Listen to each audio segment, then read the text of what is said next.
In one of my favorite books, On Earth We're Briefly Gorgeous, Ocean Vuong writes about learning English as a way of learning how to be seen.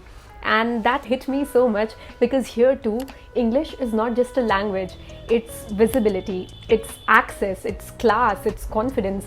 It decides who gets listened to in the classroom, who gets hired in a job interview, who gets called articulate in a conversation. And it does not matter if you're brilliant in Hindi or Urdu or Punjabi or Marathi or Tamil. If you cannot package that brilliance into English somehow, it's just not considered good enough. So no wonder we all want to get fluent in English. And this has been one of the most requested videos on my channel ever since, well, my channel was actually a channel and my videos didn't just get like 3 views. I'm kidding.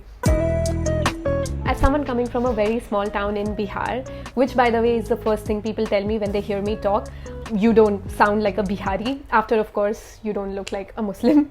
I have had my fair share of experiences trying to learn this language and get better at this, and I thought it was high time that I share that with you all. And I'm not just talking about basic tips like read more books in English or watch more movies in English, like no shit Sherlock, of course you have to do all of these things, but I wanted to move a little beyond that to understand the psyche of speaking English in India, because here English is not just a language, it is a performance, it is a class marker, and sometimes it is even a measure of self-worth. And incidentally, this is exactly where I want to start, because my first tip to learn how to speak better English is to let go of this shame or this inferiority complex that you carry with you just because you don't sound fluent enough in this language. And I know for a fact that we have all had this experience. I've seen it with myself. I've seen this with my own mother. She's a freaking PhD in Urdu literature. She teaches at the university, but she has still told us things like हम लोग तो पढ़े लिखे नहीं हैं, just because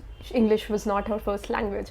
And this infuriates me so much because, woman, have you looked at yourself? Have you seen how talented you are? Have you seen your body of work? And this is not her, this is not me, and this is not you. It's our society that has time and again pushed this narrative over us. But you have to realize that your reason to learn how to speak better English cannot be this stigma and cannot be to feel more worthy. It has to be because it's useful, especially because we live in such a diverse country where people speak so many different languages and dialects. English becomes a medium to bridge that gap of communication, and that is why it's so useful. The problem is not your grammar or your pronunciation or your vocabulary, it's the shame that has been attached to it. But fluency is not a proof of smartness, it's a proof of exposure and access to certain schools, certain spaces, certain books. So you do not have to measure your self-worth because of these factors. You're not less smart just because you think in another language. If anything, if you're multilingual, that's actually pretty incredible.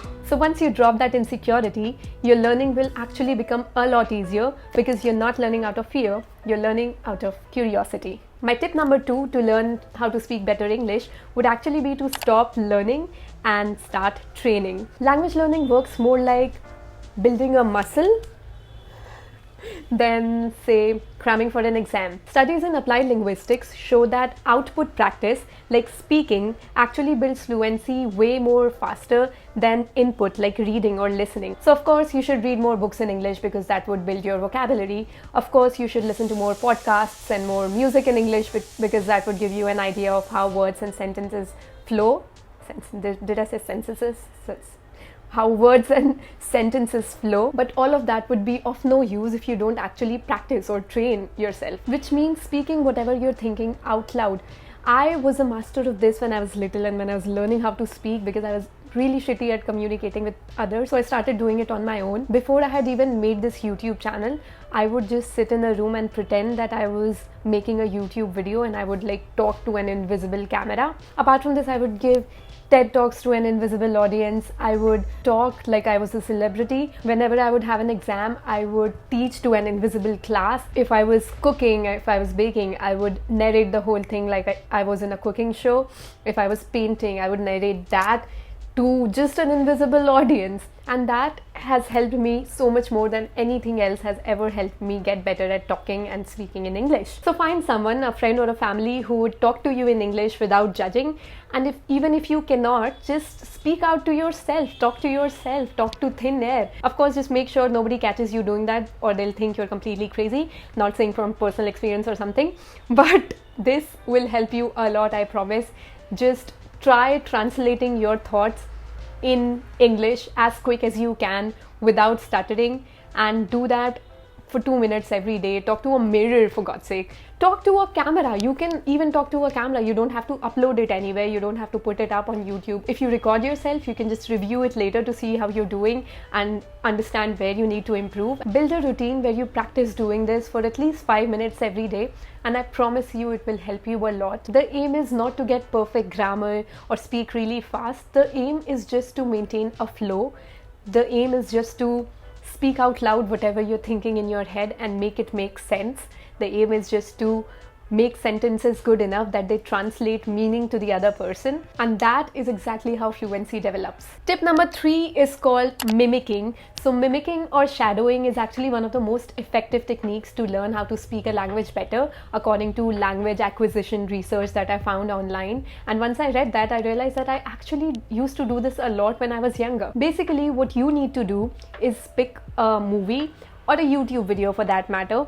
Listen to the character say one sentence, try to watch it with subtitles, pause that video or the film, and try to speak that sentence again in the same emotion, same tonality, and same rhythm as the speaker told it in the video. It is a little awkward at first, but it kind of rewires your ear and mouth coordination, and that really helps. Of course, I realized later that I used to do this because I really liked acting, and I was actually practicing acting while doing this, but subconsciously it did also help me get fluent in language. So I can say with guarantee that this is actually a really effective way to learn how to speak better English. In fact, you can try it right now. I will say one sentence, pause this video, and try to say that sentence again in the same rhythm and tone that I did.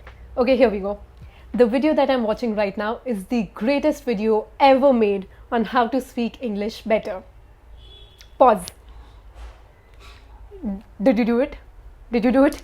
If you did it, and if you continue doing this every day, I can assure you that it will really help you. Because when you do this, you're not just learning words and how to string them together in a sentence, but you're also learning the right pacing, the right pauses, the right pronunciation, and that helps you a lot in effective communication while you're having a conversation with somebody. Tip number 4 is learn in chunks, not in words. And this actually is related to vocabulary building, and if you're trying to learn more words, because a good vocabulary is an instant indication of a better command on the language. Of course, I say this while my vocabulary is like 4 words, but I'm trying to get better at this too. But basically what this means is when you're trying to learn a new word, instead of learning that word in isolation, try to remember certain word combinations that people usually use with that word.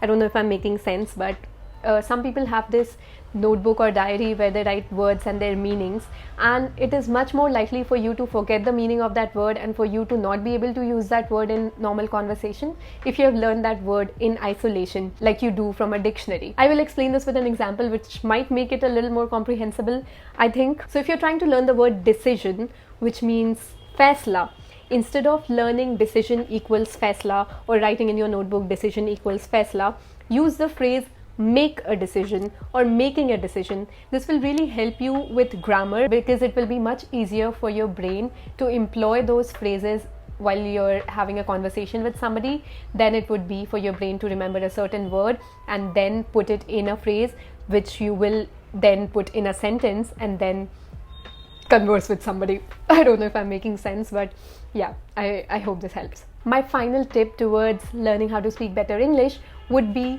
to narrate things in English. Now, you might have heard many English gurus tell you to think in English and not in translation.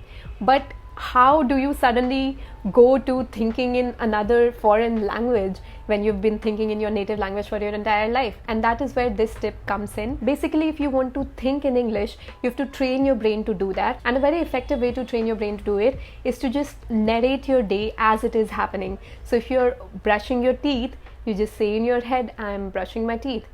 This toothpaste is really yummy. Don't Don't eat toothpaste, kids. It's not healthy.